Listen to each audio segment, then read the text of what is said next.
अखिलेश जी कोई भी बयान देते हैं, कभी भी उनका बयान ऐसा नहीं होता कि जो हकीकत से बहुत दूर हो, और वो ज़मीन से जुड़े हुए नेता हैं। और हमारी चाहे विधानसभा लेवल हो और चाहे राष्ट्रीय लेवल हो, उनका जुड़ाव इतना ज़बरदस्त है कि वो हर सिस्टम से, हर एक से संपर्क रखते हैं और पूरे संगठन को बहुत बारीकी से नज़र रख के सारा सब कुछ ऑनलाइन कर रखा है। आज ही पेपर में देखा है कि 100 सीटों पर चुनाव लड़ेंगे ओवैसी साहब। ये फरमान उनका नहीं है, ये भारतीय जनता पार्टी का फरमान है। लेकिन यहाँ का वोटर सब जानता है, यहाँ के वोटर को सब मालूम है। यहाँ के वोटर ने, यहाँ की जनता ने हिंदू मुस्लिम का जो इन्होंने बीज बोया था उससे बहुत नुकसान उठाया है। अब हिंदू मुस्लिम मिलकर इस भारतीय जनता पार्टी को यहाँ से बिल्कुल मिटा देंगे।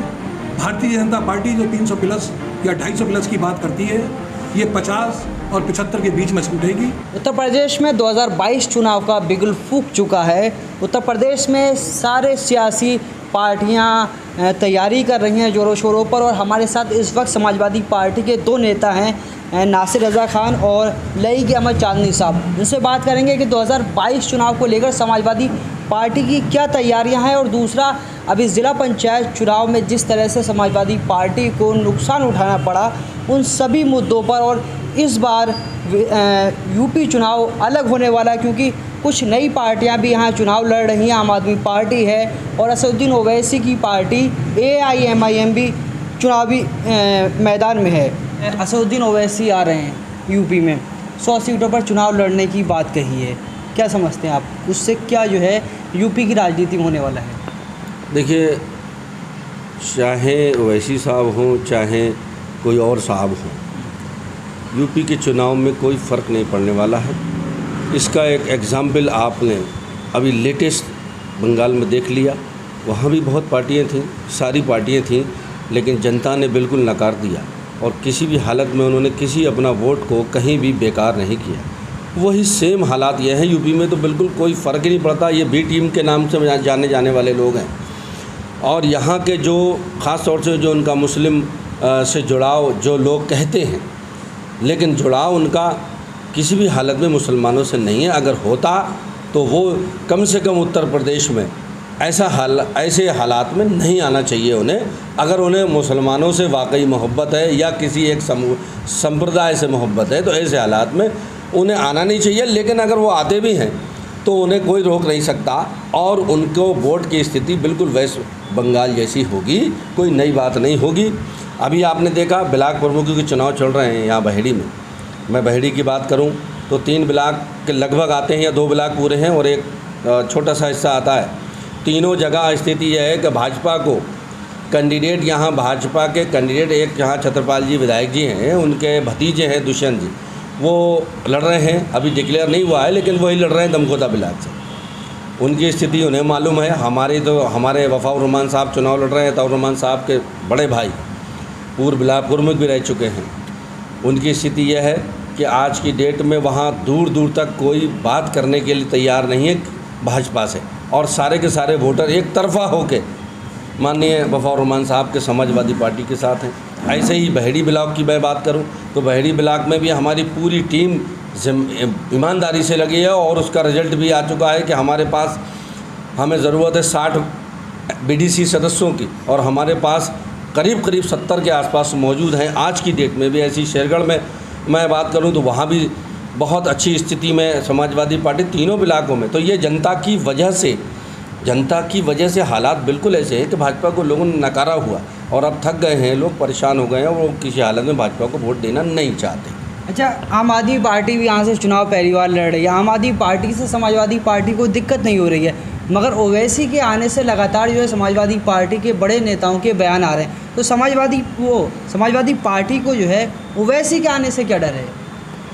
नहीं, समाजवादी पार्टी को ओवैसी साहब से क्या डर होगा। ओवैसी साहब अगर सही मानों में आप देखें तो उनके ऊपर ठप्पा लगा हुआ है भारतीय जनता पार्टी की बी टीम का, जो कि उन्होंने ये सिद्ध करके भी दिखाया है।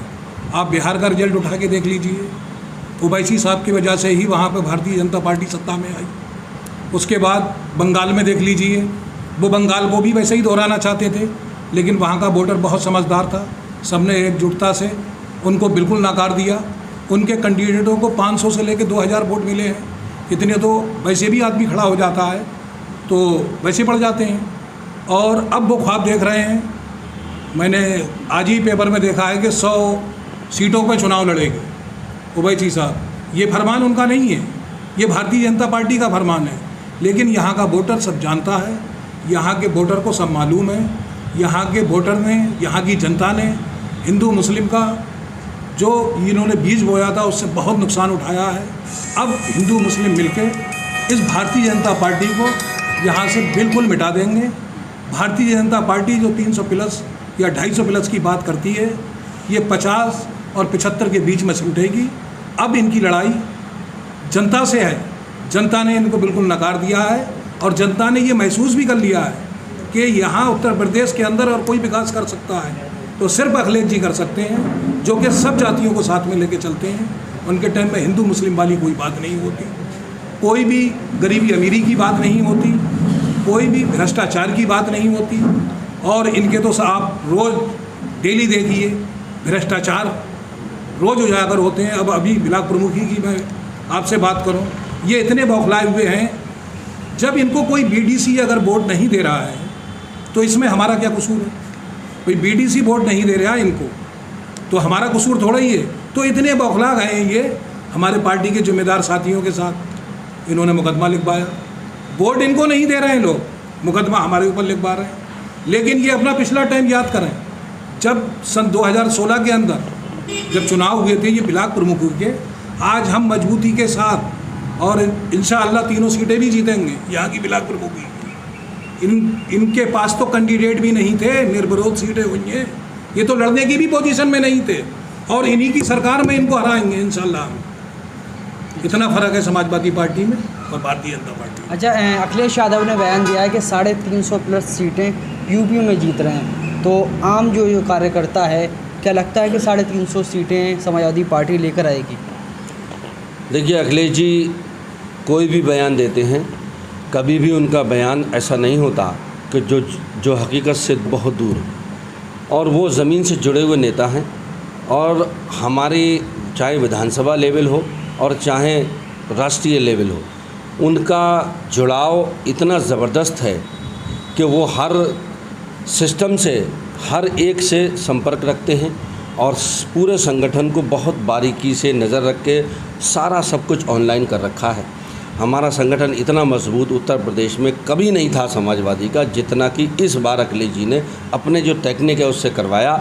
और उसमें माननीय अताउर रहमान साहब जो प्रवक्ता भी हैं उत्तर प्रदेश में और पूर्व मंत्री भी हैं, उनकी जो सिस्टम जो सलाह दी गई, उस सलाह पे पूरी तरह से माननीय राष्ट्रीय अध्यक्ष जी ने उसको मानते हुए जो सेक्टर प्रभारी और बूथ प्रभारी और ये जो सिस्टम नया लागू करा संगठन के, मेन संगठन के अलावा एक और संगठन प्रभारियों का जो लागू करा है, वो बहुत इफ़ेक्टिव काम कर रहा है। और उसी का रिज़ल्ट है कि हमारे पास एक आवाज़ में एक बार हम 1 घंटे का प्लान करते हैं और हमारे पास 4-5 हज़ार आदमी आ जाते हैं। सिर्फ हम अपने नेटवर्क को सिर्फ फ़ोन पे इन्फॉर्म करते हैं और 4-5 हज़ार आदमी कहीं भी धरना प्रदर्शन के लिए तैयार हो जाते हैं, किसी भी गलत बात के लिए सामने खड़े हो जाते हैं। ये खासियत राष्ट्रीय अध्यक्ष जी की रही कि संगठन को इतना मजबूत किया। और उसी संगठन के बिहाफ पे मैं मानता हूँ अखिलेश जी ने जो बात कही है, माननीय अध्यक्ष जी ने, वो बात बिल्कुल सत्य के साथ कही गई है और वो ज़मीन पे दिखाई देती है।